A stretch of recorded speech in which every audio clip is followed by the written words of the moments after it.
او یو نوم د دې شپې هغې په روایاتو کې لیلة الحیات راغلی دی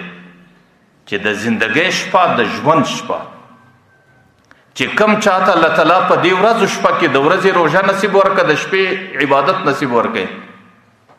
او یو د دې شپې عبادت یو د کوچني اختر د شپې عبادت یو د لوی اختر د شپې عبادت چې کم چاته الله تعالی په نصیب ورکړه بیا پیغمبر علیه الصلاۃ والسلام د دې پر زړه باندې مرګ نه راځي د دې زړه نه مري په هغه ورځ باندې چې د ډېرې سختۍ په وجه د ټولو انسانانو زړونه مړه شي چې د ټوله انسانیت پر زړه باندې کوم مرګ مسلط دي د غم او د پریشانۍ په خاطر باندې الله تعالی د زړه د هغې مرګ څخه محفوظه کوي د هغې پریشانۍ او د غم څخه محفوظه کوي نو د زندګي د زړه به همیشه ژوندی نو ځکه دې شپې ته لیلة الحیات هم وایي او بعض روایاتو کې د دې شپې نوم لیلة التکفیر راغلی دی چې دې شپه باندې الله تعالی د انسانانو د ګناهونو مغفرت کوي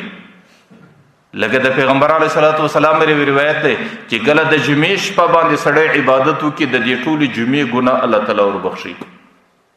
چې کله د برات د پنځلسي په شپه باندې سړی عبادت وکړي الله تعالی د ټوله کال در بل پنځلسي څخه تر دې پورې ګناه وربخشي او چې کله د لیلة القدر په شپه باندې سړی عبادت وکړي الله تعالی د ټولې زندګۍ ګناه وربخشي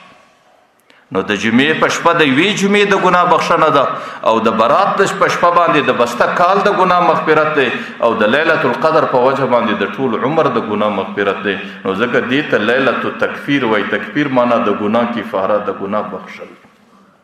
بعضو روایاتو کې دې ته لیلة المغفرت وایي چې الله تعالی د بخښنې فیصلې کوي حضرت انس رضی الله عنه وایي چې زه مسجد نبوي کې ناست وم دا ورځ ده